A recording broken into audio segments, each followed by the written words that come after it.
Welcome to Wellness Academy Audio. Hey everyone, this is Dr. Chris Riedel with Wellness Academy Audio.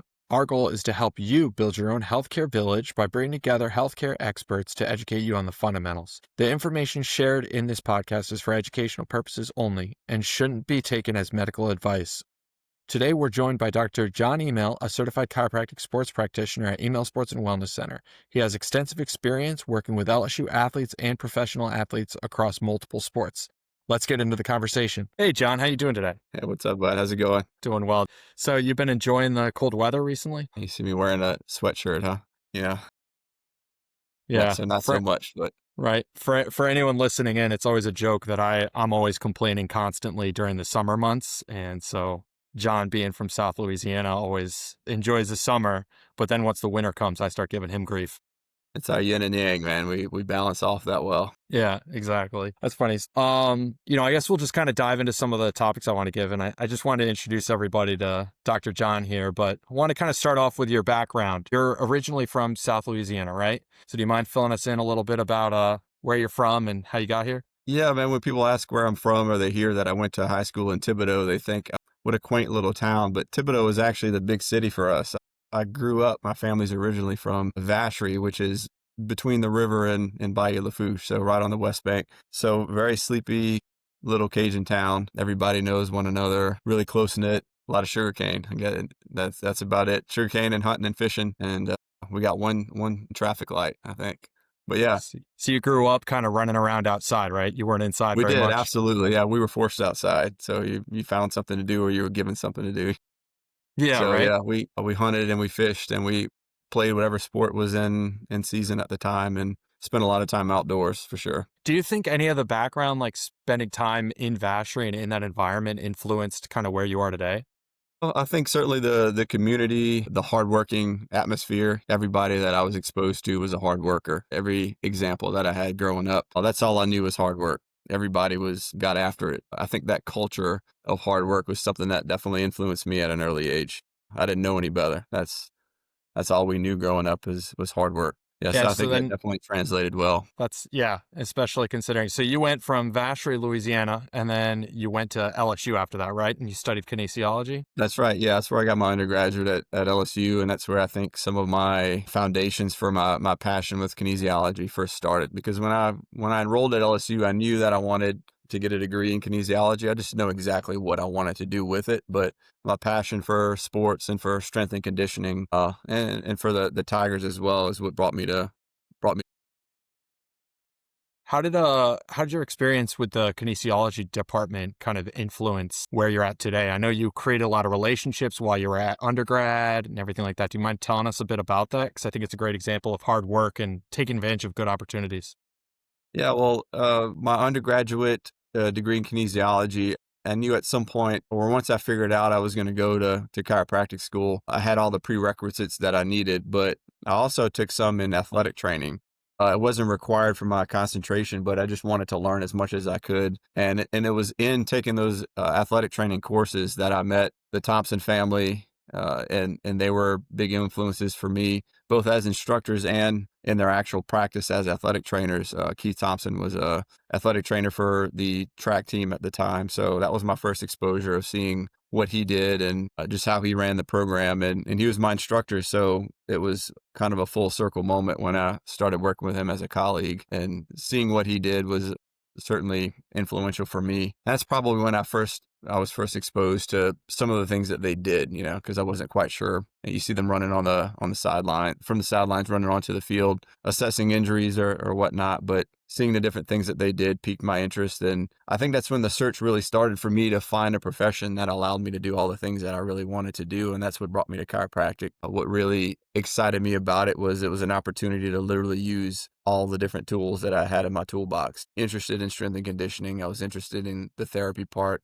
I was interested in using my hands, and chiropractic was an opportunity at the time that I just thought, man, I can do everything I'm passionate about. I'm not pigeonholed. I can literally do whatever I want with all these different things. Yeah. So you actually got into chiropractic through a lot of your relationships with the athletic trainers and seeing the freedom that chiropractic provided you because Right. of the restrictions on trainers. That's interesting. Yeah. So So then you went on to chiropractic school, right? And you did rotations with orthos. You did rotations with, I believe, a neurosurgeon up there, as well as an intern at Rice University. Is that correct when you're in That's chiropractic right. school? Yeah. So I did almost a year at Rice University, and similar to what I do now in the training room, we'd go 2 days a week and we would assess the athletes. The athletic trainers would bring a list for us. We'd assess the athletes and then together come up with a plan and treat. The neurosurgery rotation was great. I got to scrub in on some surgeries and watch what they were doing and pick their brains and really understand the other side of it and see how we can best work together. The ortho rotation as well too. I learned so much about the shoulder and the elbow from just the exposure because they threw me in the deep end, and Yeah. the expectations were high, and getting to go into some of those rooms, and we rotated with the medical students as well. So that was really fun to see their perspective on things and to collaborate and just realize that we're all trying to do the same thing, just help our patients. And the more you understand about what other people do, it makes you better at referring to them or understanding your limitations of what you can do and can't do, and how we best work together to make it more patient centered. Yes, I thought that was one of my favorite experiences was working with Dr. Higgs and Dr. Holt out Yeah. there in Houston as well, because they would just Yeah. send you into the room and, they saw high volumes. They were doing a lot of exams and every visit was an exam. So you'd have to go in there, do the examinations, and then afterwards they double check your work. And I thought that was valuable. So then you came back, right? So you went to chiropractic school, you graduated chiropractic school, you got all that experience, and you came back to Louisiana. And I think that's one of the coolest things. So you made those relationships with the athletic trainers, and then you kind of just started showing up with LSU track via that and got your Yeah. foot in the door. Is that correct? Yeah, and Coach Dennis Shaver, people ask me about my early days with them. He's still the head coach now, and that's who I'm primarily working with the track team is with Dennis, and he's just been instrumental to me just in giving me the opportunities. And I think it started just with hard work because I was showing up, volunteered for a lot of things, just made myself available and saw an opportunity to serve and not look for something in return. And that's a hard thing for some people to, I guess, wrap their minds around, delayed gratification. You want to be the best right now and you want to be compensated for it. But I just saw an opportunity. I'm like, man, just let me show what I can do. Just give me an opportunity. And that was, Shaver was instrumental in that. And it was because of him and the opportunities that I had to work with some of his sprinters that Jack Marucci was, again, another huge influential person in my career, who at the time was the head of athletic training for LSU. And now he's innovating all sorts of fun and interesting things. He gave me the opportunity. He brought me into the training room one day and asked me to evaluate some of his athletes. And he saw the value in what we were doing and how I communicated with him on my thoughts on those athletes. And it was through him that I was able to network and make a lot of the connections with the other sports and was exposed to many other athletes in different situations that kind of molded who I am today, I guess, in the sports medicine world. Yeah, so Yeah. Jack Marucci and Dennis Shaver were two key influential people in my sports medicine career, for sure. So just for anyone that doesn't know, that's Jack Marucci from the creator. Do you mind telling the story? Because we do have some listeners from outside of Louisiana who might not know the story of Jack Marucci and Yeah, the well, story of Marucci.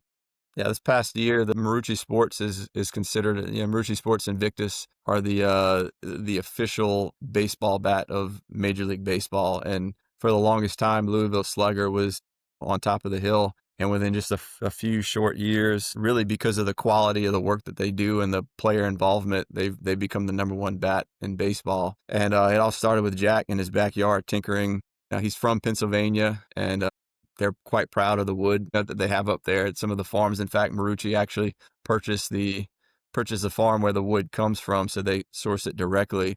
But Jack, being from Pennsylvania, was proud of the wood that they have there, and was really just tinkering around in his backyard with and started making bats. And with the connections at LSU and some of the pro baseball players that had come through, he started giving them bats, and they really liked him because of the attention to detail and the quality that he made. And once they became certified, more and more guys started using them. And he's got story upon story upon story of major league records and things that were done. Boston breaking their slump, breaking the curse was done with one of his bats, and he's got it Really? leaning in his somewhere in his collection of bats in his office. He has a a bat that's signed from that breaking the curse, which is just, and he's such a humble guy. You never, I guess, think that a piece of history is right there. But yeah, so Jack And just being so innovative, and just being a good guy too.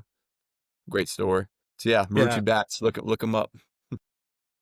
Yeah, no, I love that story. And I also love that you got your in with LSU just by showing up, and Yeah. I think I think that's like a theme, just show up and get the job done.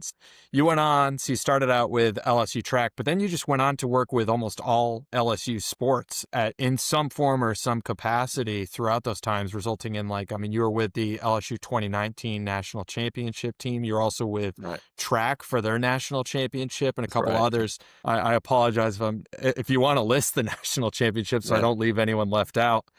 Yeah. But you were with there. Did you notice anything during your time there about what separates LSU and what separates the culture there that results in it's very successful. Yeah, I guess the standard is high for the Tigers, so you kind of breed a culture where everybody's in it for the same thing. And we always say the standard is the standard. So when the bar is set high, the expectations throughout the entire department are going to be winning. I know Jack actually did some personality tests as well.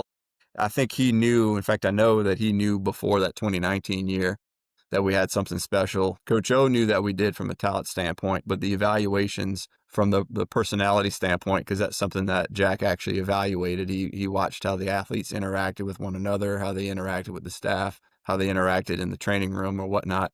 And he knew from a personality standpoint that at that moment, that we had something special that year.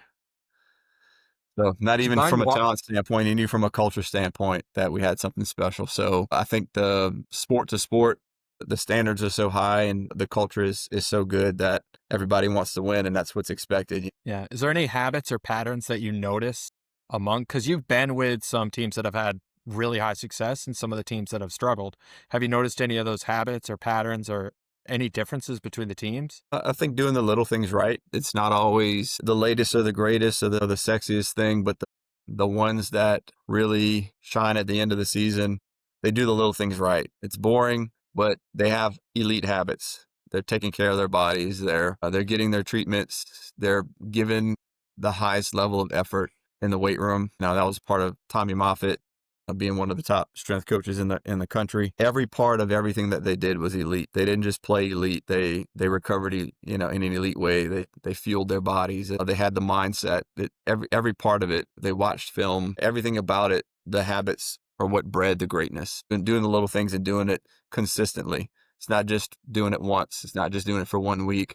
It's not about getting excited about one opponent that you have. It's doing it when the work that's done when nobody's watching and doing it consistently every week, week in and week out, and having that delayed gratification like we talked about before. The things you're doing now are going to pay off later. I mean, we saw that in 2018. We knew what's happening now is going to pay off later. We saw it with the track team in 2021 as well. We saw the pieces, and it just when it came together, it wasn't a surprise. It just, they were executing on what we knew what to do. And in fact, sometimes the championships can sometimes be the easiest time because you just gotta execute at that point. The hay's in the barn. You did the work, so you fall to the It's level of your preparation. So that's been the fun part is watching them really let loose and not stress. Yeah, sometimes the foundation is built during the tough times too, that 100 results in the success. And so you see 100%. that. Since I moved here to work the office, there's almost been a national championship every year. It's been pretty crazy considering We're I had spoiled for never sure. been, yeah, never been somewhere with a national championship. And then I moved to LSU, and I moved here in 2018. Immediately, you had the 2019 season within a year. So, been pretty spoiled since moving here. Yeah, Is there it's part of anything? the culture. Did you notice anything? One of the things I noticed when I was at Rice that was key, but I'm sure it's even larger at LSU, is how well the healthcare. So you have the team side, but you also have the healthcare side. Is there anything you noticed with the team side of everybody, all the healthcare practitioners working together, including the athletic trainers, the orthos, Dr. Etheridge, you? Is there anything you noticed from that end? How important the teamwork was? Yeah, I think it's check your ego at the door kind of thing. Never felt like there was a hierarchy in how things are done. Like everybody's there to help the athlete. Communication levels are always really high, and it starts at the top with the coaches, but also from Dr. Etheridge. You just knew the chain of command, and you know how things should work. And everybody's working together. The strength coaches are involved as well. Just because everybody has a mutual respect for what one another does. When the athlete's evaluated and you understand what they need. It's like all hands on deck, whatever that athlete needs. That's one of the great things about being an athlete at LSU is just the resources.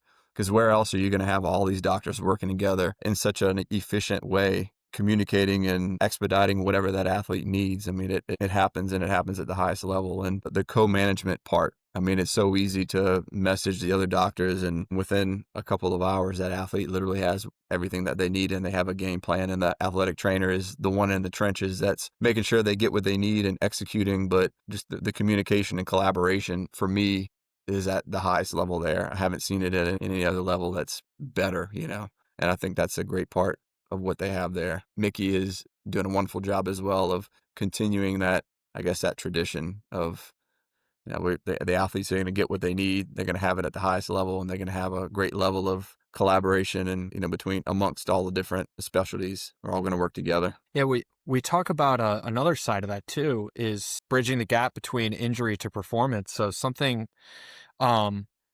that also is pretty critical is you get access and you're communicating with those strength and conditioning coaches throughout that process as well. Do you mind touching on that? Yeah, I think the ability to communicate with the strength and conditioning coaches has probably had the biggest impact on how I treat, and probably also what we do in our clinic as well, is understanding that rehab is just it's training in the presence of an injury. We're trying to figure out what's the state of the tissue. What are we trying to get the athlete to do? Like, what's the end goal? What are they supposed to do, and where are they at? How far off are they from being able to accomplish that? And how do we bridge that? How do we get them there? How do we find the hardest thing that they can do well and do safely, and find a starting point? And oftentimes that's in the weight room. The things that we do in the training room can be helpful to decrease pain or improve movement or mobility, but ultimately that athlete has to be loaded, because that's the nature of their sport. You got to understand what it is you're trying to get them to do. And nobody, in my opinion, understands that better than the strength and conditioning professionals. So communicating with them and saying, hey, what's this athlete's baseline? What were they doing pre-injury? What are our expectations? What do they look like before the season? And what type of timeline are we working with? Like, where are they at in their season right now? And how far off are they? And let's build from there. I've seen some amazing strength and conditioning coaches that, in my opinion, do some of the best rehab, because they know how to load, and they have so many different things at their fingertips that they can use to do it in the weight room. So some of the best rehabs that I've done have been directly communicating with the strength coaches. They're just unreal. And I think that in our private practice, you and I together, we've certainly seen that working with some of the professionals in our community. It's a must. I mean, you got a huge gap in how you're treating a patient, particularly an athlete, if you're not continuing the progression. You're sending them out unprepared. They may feel better and move better in the office, but it's really impossible to replicate what's necessary for their sport in a clinical setting. You got to get out and load them and watch them move. And a lot of times things pop up then that you're not going to see in the clinic. And that's what I learned from the strength coaches and from the technique coaches as well. You go out on the practice field and you can watch an athlete move, and you can tell at that point, well, you didn't see it in the clinic, but you're watching them run, and it's like, okay, well, there it is. It took them getting to that speed, or it took watching them come out of the blocks, or watching them do something particular to their sport. And like, okay, well, there it is. Or, well, how do we fix that? Well, sometimes it's technique, and sometimes it's the strength coach that has a little bit more work to do. But overall, it's the strength and conditioning professionals are invaluable to what we do, in my opinion. Yeah, I get impressed so often whenever I talk to some of the strength and conditioning coaches, like every single time. And you're so right about the key. Like, just because you can bend forward and touch your toes without pain doesn't mean you can go sprint. And so many rehab facilities are focused on just the basics. Like, can you touch your toes? Can you lean back? But that's just kind of the calm down phase versus the ability to actually build that tissue up. If somebody had an Achilles tear and Achilles tendinopathy, that Achilles has to be strong enough to now be explosive. And that takes a lot of, as you said, load. And the reality is that comes down to whoever is working on their strength programming. So that makes a huge difference. Would you say that a lot of those movement principles that you've learned from strength coaches, that you've learned from athletic trainers, has impacted your philosophy towards treatment? It has, because I feel like maybe earlier on in my career, before I had the opportunities to really work so closely with a strength coach, when you don't have that resource, a lot of times you're trying to figure it out yourself. And maybe through your manual work and lower level loading and what you can get accomplished in your clinic, you think you have it figured out, but then you realize like, okay, there's something missing here. Somehow you got to bridge that. So once you figure that out and you understand that wasn't a tissue problem, that was a loading issue or a technique issue, all of a sudden you see like, man, I probably didn't need to treat that. We needed to make a technique change, or we needed to load them a little bit better. And it cleaned up all that muscle tension. It wasn't just a tight muscle that needed to be stretched. It needed to be strengthened. It needed to be loaded properly. And it's amazing the things that you see when you actually give the athlete what they need. And all of a sudden some of those patterns just clean themselves up just because you loaded properly. And I think that's probably how I've changed over the years is probably start to evaluate and listen and coach more now than jumping right in on the treatment side. Because we just, right out of school, you want to fix everything. You want to use your hands. You want to solve the problem. You want to fix it. And now I think I'm way more inquisitive, take a holistic approach at what's going on with that athlete and the patients as well, giving them what they need. And oftentimes when you fix those things, the problems that you thought you needed to fix with your hands actually improve without having to touch them. So I'm probably a little less hands-on, believe it or not, now than I was when I started, just because I'm understanding that a little bit better. Yeah. How do you take that concept? Because a lot of times that plan with that high-level athlete and some of the strength conditioning, how do you apply that to your standard patient population? We look at the big buckets, like we say all the time, or the pillars of health. The biggest one being sleep that we're learning more and more about, right? The importance of rest. Stress management is another one we see, at least on the collegiate athlete side. I know from some studies, we see increases in injury rates when athletes are under particular stress, not just stress with their sport, but personal stress or around the times that they're taking tests. Whenever the finals week comes, we gotta watch them. They're probably over caffeinated, super stressed, they're not sleeping, and somehow they got to load and compete at a high level. So understanding all the stressors and asking them like what's in their cup. The athletes go through the same things. They have personal problems and personal lives, things that they're dealing with. Their nutrition, a lot of times, I will say it's been interesting to see over the years how much more nutrition is starting to play a role, and the dietitians are getting more and more involved, which is great. That's always been a necessity from the beginning, but not always appreciated in the way that I think it is now. So regular people need to fill their buckets too. They need to move well. They need to sleep well. They need to eat well. They need to manage their stress. It's just the end goal is a little bit different. For one person, it may be just to live a normal life or to throw the baseball with their kid in the backyard versus someone else who's trying to win a Cy Young or something like that. You know what I mean? Yeah. But the buckets are the buckets. And I think that's probably the biggest way I've applied the same principles to my everyday patients is we can't go right to the tissue and try to figure out what's going on until we look at the big picture. How are they managing all their buckets? And like, maybe let's start with that. Like, maybe you need to sleep a little bit more. Maybe you need to eat better. Maybe you need to hydrate. Like, let's do those big things first before we care about all the fringe things. Those things can be nice and they can be helpful, but let's not miss the big things, the big buckets. So with LSU, you have moved on and worked with some athletes as they've gone on to graduate, right? And so some of these athletes have done the amazing thing of gone into professional sports, from baseball to track to volleyball. And have you noticed anything that set the athletes that took that next step apart, particularly going professional or even competing at the highest level? Because I know you went to the Olympics recently. You also went to the World Athletic Championships. So you're in Paris and Tokyo with some amazing athletes. So what are some of the big things that you noticed set them apart? I think the ones that do it at a high level, but do it consistently, have those elite habits, because everyone's heard the saying that has hard work, will beat talent when talent doesn't work hard. We kind of laugh at that sometimes. I've had this conversation with a couple of coaches. In some cases, oftentimes that's like absolutely not true, because there's some athletes that God just reached down and touched them and said, you're going to be elite. No matter how much they try to sabotage themselves, they're doing all the things wrong, and they roll out of bed and step across the line, and they're just better than everybody else. Like, I'm sorry, they just, but I will say not all circumstances, but oftentimes they don't have the longevity, right? You can do it, but you can't do it for as long. So the athletes that I know that have continued on professionally, obviously there's a genetic component, there's a training component, but many of them have those elite habits to where their lives are pretty boring, man. Like outside of their sport, everything is dedicated. They are all in on absolutely being the best. It's not just their bodies, but their mindset. They have a mindset of being elite, and they're willing to forego, I guess, some of the fun that other 20-something-year-olds, 30-something-year-olds are having, to say, for a short period in my life, I'm going to give everything I can to be the best in the world. And it doesn't mean they don't let loose and have fun sometimes, or especially in the off seasons, but when it's go time, everything about how they operate is elite. And that's where I've really seen the best athletes, what they do. They do it, and they do it well, and they do it at an elite level, and they show up. They show up.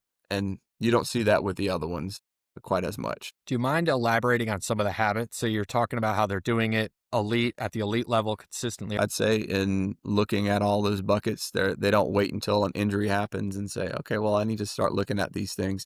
They prioritize sleep to the point that they're even tracking it. They spend their money on dietitians. So they have dietitians that continue to help them fuel and recover properly. They're getting proactive manual therapy. They're supplementing where they need to supplement with certain things based off of blood work. So they're doing blood work, and they're measuring, right? You can't change what you don't measure. You got to be able to measure it. So you can't change it if you don't measure it. So they measure a lot more than I'd see the average athlete. They're not just rolling out of bed and winging it. They can tell you, many of them can tell you how much sleep they're getting.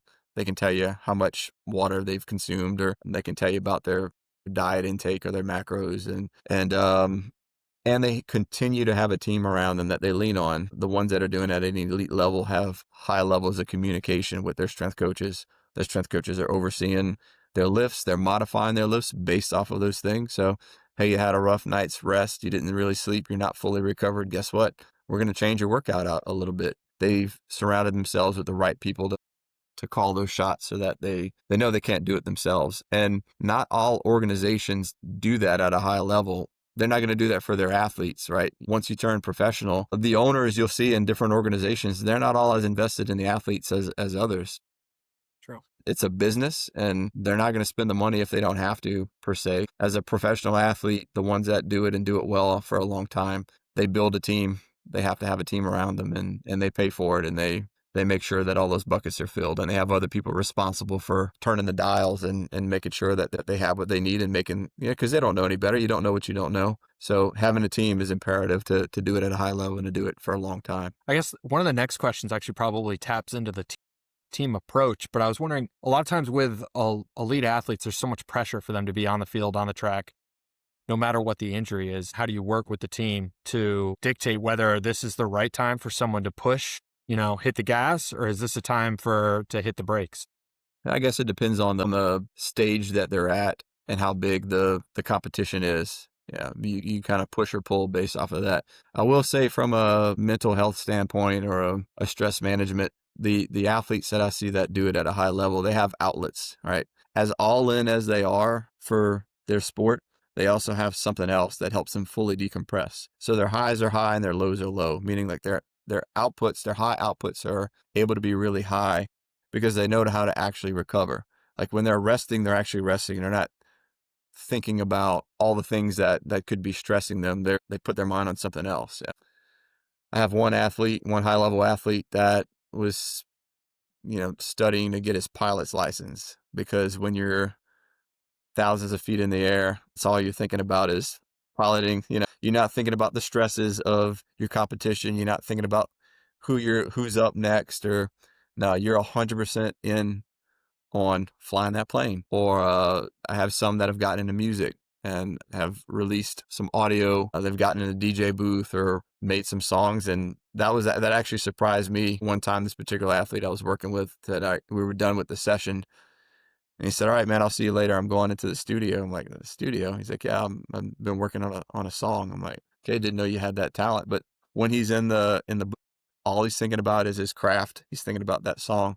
He's not thinking about millions of people watching him compete. So they have outlets, and I think that's how they're able to manage it and manage their stress. So that's been an interesting observation for me. The elite athletes know how to manage the stress by having some sort of other. So kind of building on that recovery concept, are there any recovery techniques that you've noticed that are really effective?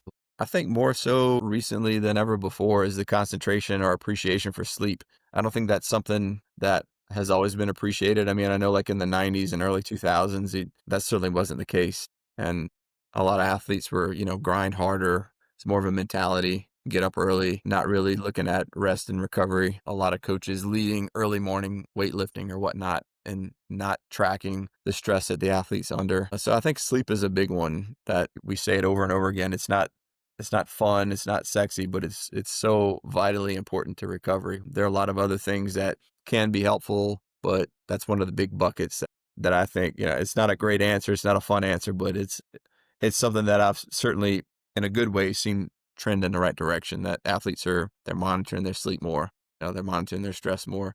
They're watching what they put in their bodies more. And I think that's probably the best trend that I've seen. Not so much a gizmo or a gadget or a modality, but back to the basics, man. The basics have been the basics, and physiology hasn't changed. And you look at some of the elite competitors that we've seen, particularly in track and field, because there's certain records or certain times that really haven't changed a whole lot over the decades. It's because sound training is sound training and physiology is physiology. And if attention to the basics over time, it pays off. So I think even back then, the athletes were programming properly and paying attention to their rest and recovery. And the coaches were astute enough to turn the dials and modify their training based off of how their athlete was recovering. And because they measured, they had the outputs and they knew what their norms were, and they can see when that athlete was outside of their bandwidth and say, okay, well, we need to modify or manipulate our training today and let them fully recover so that their highs can be high and their lows can stay low. Because otherwise you're never going to reach the top the highest level of your nervous system's ability to compete, to output, if you're not able to fully recover. That hasn't changed. Yeah, so much of it is that like consistency of training, consistency of sleep, and consistent discipline, following the plan of your coach, all that stuff, because so many injuries happen from just somebody going too much too soon. Maybe they weren't consistent during their off season, and all of a sudden now they're trying to get fit quick in preparation for season. Boom, that's when injuries happen. Or, even with the lay population, you get New Year's resolution happens. Everybody wants to go lose weight. They hit the gym, 6 to 7 days a week. They also waking up early to hit the gym. They're trying to cut their diet. So now they're hungry, they're tired, and they're working out too much. And sure enough, they either get sick or injured. And all of a sudden now it's very hard to lose weight when you're sick or injured. And then that sets everything backwards. What do you think of like cold plunge or the sauna or things like that, or the Normatex? Do you have any strong opinions on any of those? The things that I like about them are they're not that expensive. Like anything that an athlete can do to help themselves, because there's always somebody has something to say about different modalities and like foam rolling or whatnot. I feel anything that the athlete can do themselves that has some validity or scientific backing is a good thing. Like whatever they can do to help themselves. Now it's one piece of the puzzle of a more multifactorial approach. It's not the only thing. Again, if all of their buckets are full, then yeah, I think those things, when done properly, can certainly be helpful. We're seeing more and more about the sauna and it's the positive effects that it has on cardiovascular fitness and whatnot. And all those are good things. If it's helping you recover and it helps you feel good mentally, and there's no negative to it, and it's not super costly or hard to access, then yeah, I'm 100% for it. I think it's all good as long as your buckets are full. My problem, Mark, is sometimes people invest too much of their time and energy in trying to figure out the hacks of how to recover or how to improve athletic performance, and they're totally missing the foundations. If you're doing everything else right that we talked about, then yeah, we can talk about compression, we can talk about plunge and sauna. But if you're not sleeping well and your diet is garbage and you're not managing your stress and your workload is off, there's no special needle or massage gun or sauna that's gonna fix that. So, but yeah, I'm all for it, man. Anything that can help and doesn't hurt and it's easily accessible, then let's do it. Yeah, I think I heard it was Greg Cook that said, like, if somebody comes in and they're have 3 hours of sleep and their nervous system's just on fire, there's no treatment that's going to help that person other than just laying down and trying to relax. Yeah, because exactly. I think we've talked about buckets a lot, and we've been talking at it in regards to high-level athletes. But do you mind talking about how important paying attention to those buckets are for the average athlete or for the weekend warrior or for just the lay person? Yeah, I think from the strength and conditioning standpoint, something that can be learned is a proper warm up too. I mean, that's something that I see the weekend warriors. Again, we're harping more and more on the sleep thing, and obviously, if you're staying up late or you're drinking or you're up early and you're not sleeping well, yeah, that's going to be a problem. But I guess to get off of that topic and offer something different, I'd say the warm up. A lot of people don't warm up sufficiently. I see that in watching elite athletes. I mean, we'll warm up for a really long time. I mean, for a 9-second race where, the process starts hours before of mentally getting their bodies ready, physically getting their bodies ready, the warm up that it takes. And I'm not saying the weekend warrior needs to take a 3 hours to warm up, but touching your toes 3 times and doing a couple of BS stretches and doing a couple of twists before you pick up you pick up your racket or you pick up your golf club. I mean, I think that's part of the reason why we see, aside from the capacity versus demand thing that we talk about all the time, just general preparation. People aren't prepared for the demands of what they're about to do and their bodies aren't warmed up. And that's why we see the calf tears and the Achilles injuries and the shoulder injuries or whatnot with some of the sports that we work with, because people just aren't ready. They're not prepared. They're not warmed up. And yeah, that's probably something that the weekend warrior can learn either from their therapist or chiropractor or strength coach, is just how to warm up properly. Yeah, no, it's true. And it's kind of, I mean, I get it because it's hard, right? You're sitting That's there, time all of a sudden consuming. you're getting to the gym at 5:30 a.m. because you got to get to work and you're trying to just, start squatting or something like that. But I always say you got Yeah. to respect the bar. You got to Right. respect the sport you're playing because that's the competition. And a lot of the weekend warriors are full year athletes. A lot of the tennis athletes they're not getting an off season. So No they're load just going out management. They're there. just playing. Yeah. Yeah, which is fun and all that stuff. But sometimes you need to just prescribe yourself an off season. You need to look at some of the basic strength conditioning principles that, go into these elite athletes. They're going to have a off season, preseason. They're going to have a in season, and then they're going to have the off season. And are there any other habits outside of sleep and warming up that you think the average population should take from the elite athletes that you've worked on? I think understanding the demands of the sport and making sure, again, like we said, having the capacity to do it.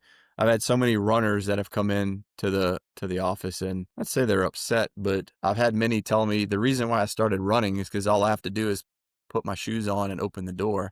So now you're telling me I need to strength train? Like, that's why I started running, because I don't want to touch a weight. And it's like, well, when you look at the demands of running biomechanically and in terms of being able to handle the stresses of controlled jumping, basically, you got to prepare for that. And even at the minimal doses, I think if the average weekend warrior respected that what they want to do has a certain demand and they need to at least try to give their body the capacity to meet that, that's often where the problem lies for many of our patients that come in where the problem is that there's just a big gap between what they're trying to do and what their body's actually able to do. So appreciating that, because a lot of people don't want to appreciate that. They're like, nah, I just want to grab my clubs and go grip it and rip it. Okay, well, you might be able to do that one day a week, but if you actually want to play golf, you got to make your body move like it needs to move. You need to be strong enough. You need to have the strength and the endurance to continue to do it, because when those things break down, that's when the injuries happen. And a lot of people don't appreciate that if I'm going to be athletic, I need to actually be prepared. Not so much overuse that we see. I mean, we hear this all the time. It's not overuse, but under recovered or under prepared. I think that's something that, even though it's at a much lower level than an elite athlete, something that the weekend warrior needs to appreciate is whatever you want to do, go get it, but make sure you can do it and make sure you have some baseline, because otherwise it's gonna say gravity is undefeated, tissue tolerance is tissue tolerance, and something's gonna give if you don't prepare your body. Aside from the fact that I think the majority of our population is completely underserved when it comes to strength and conditioning. We're not nearly as active as we should be. We're all, for the most part, far under the recommended guidelines for general exercise. But somehow we want to still be athletic. We just don't want to. We don't want to pay for it. Now, obviously, there's no free rides, man. You gotta pay for the ride. So if you wanna have fun, you're gonna pay for it sooner or later.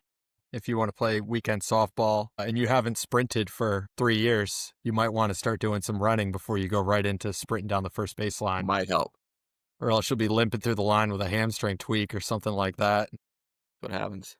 That's what happens. We get kind of blessed because in our population, I do think our average patient population is very active. So I think that sometimes the reality is the majority of the population does just need to move more. However, I do think you make an amazing point about recovery and how important it is. And I'd like to connect that to some of the athletes that you've traded pertaining to, like especially track. You've worked with some of the highest track athletes from high school all the way on up to some track athletes who have been going through their career. How do you notice that they modify their training volume when they get older? So if you have a 20-year-old track athlete versus somebody entering their 30s, do you notice any tweaks, and how do you notice the prescription pertaining to recovery? So the most important thing to maintain is intensity. So as the athlete gets older, we can't decrease the intensity of their training. If they don't get the training stimulus, if their nervous system and their tissue can't be stimulated and practice at a higher level, then you can't expect them to ever perform at that level. The difference is they may not be able to do it as many times in a week.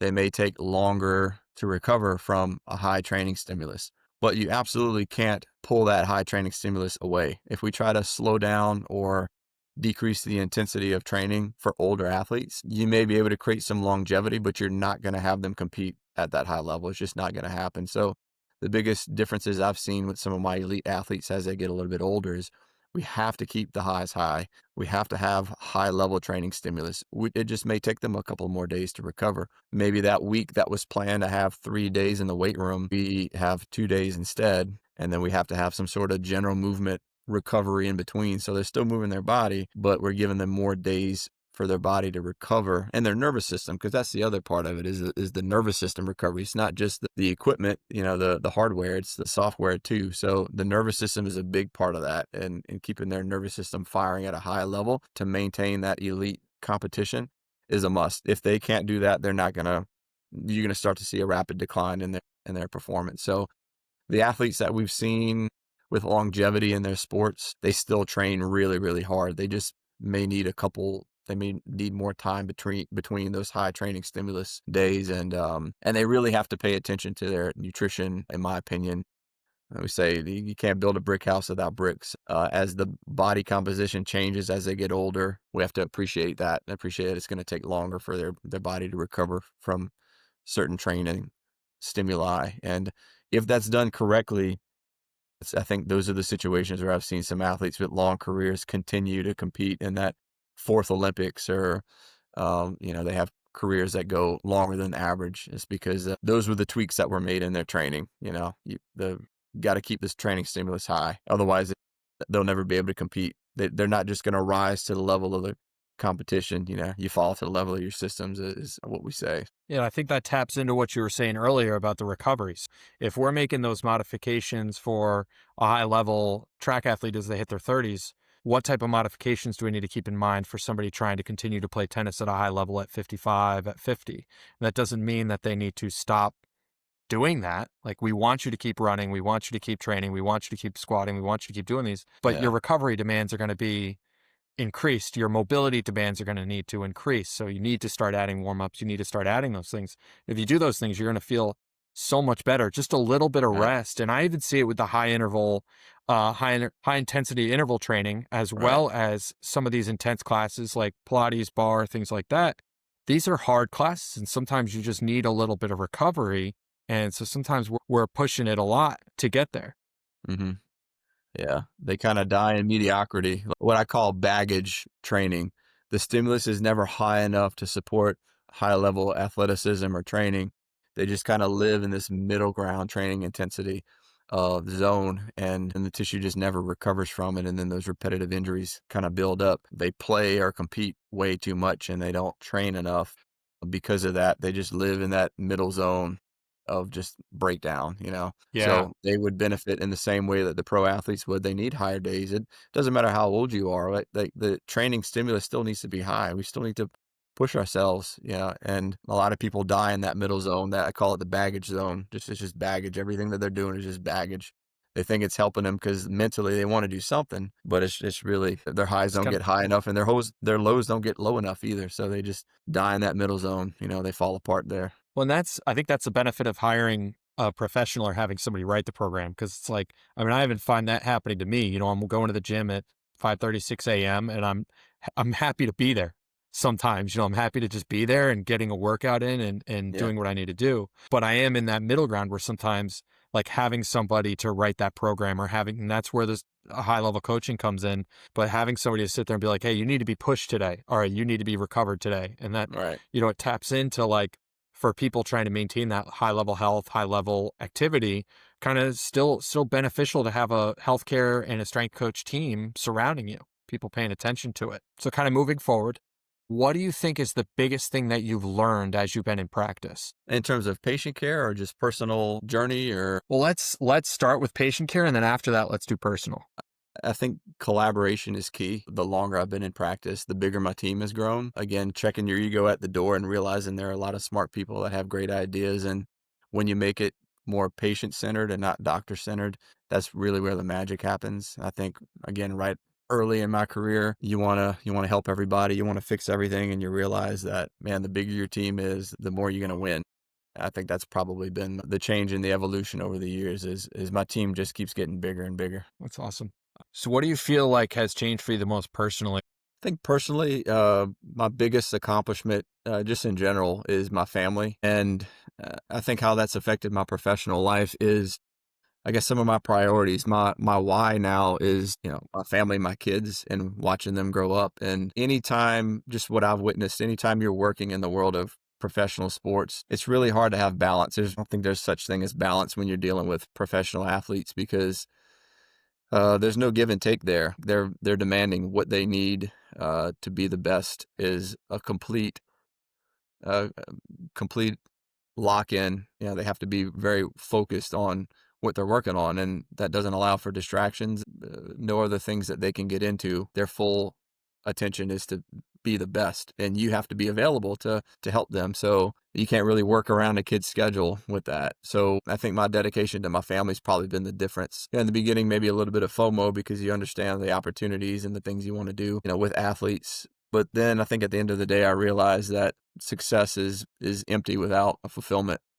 And the things that fill my cup right now are watching my kids grow up and being a part of their lives. So I think I've scaled back a little bit on some of the travel and the things that I've done with athletes in terms of making myself available for them. But I think it's also one of my proudest accomplishments as well, or things that ways in which I've evolved is focus on family. Yeah, you've been coaching too, right? Been coaching your son's Yeah. baseball team? Yeah, a little baseball, kind of, getting the arm warmed up again. It's been a long time, but I enjoy it. Yeah, seeing the feedback I get from Landon, my son as well, and my daughter too. The things that I do with her is what drives me. That's my biggest why right now. So you'll get to experience that yourself too. You got a girl on the way, so girls have a way of melting their dad's heart. So wait, it's coming. Yeah, I'm Yeah. I'm nervous for it for sure, but even just the impact of Charlie has been pretty profound.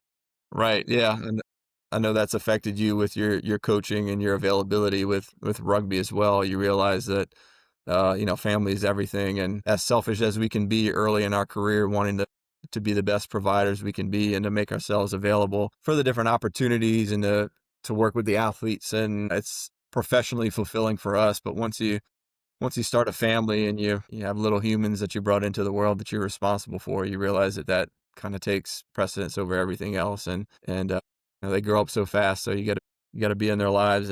But it's fulfilling, man. I think more so than anything I've done professionally is watching them grow. So yeah, it's pretty awesome. Yeah, it's amazing. Coaching the LSU rugby team was such an absolute pleasure, but I know that I wouldn't have been able to do both to the level that I would have expected. And so just it's amazing how having Charlie, all of a sudden it flips a switch where Yes. your focus and you just become a lot more centered on what is my goal, and my goal is my family now. And Right. it's Yeah. really, really a powerful experience. So do you have any content or any book recommendations? I'd say first professionally, I enjoy a lot of Dr. Andy Galpin's work. He's somebody that I've actually worked with personally. He's an unbelievable resource. He does a lot of consulting for some of the professional athletes I work with. And a lot of the tools that he uses with professional athletes are available to everyday people. We talked a little bit earlier about the importance of nutrition and sleep. Well, his company, Absolute Rest, has their home kits where you can measure your quality of sleep, and he has recommendations on how to improve your recovery. There's blood work, blood panels that you can do through his company.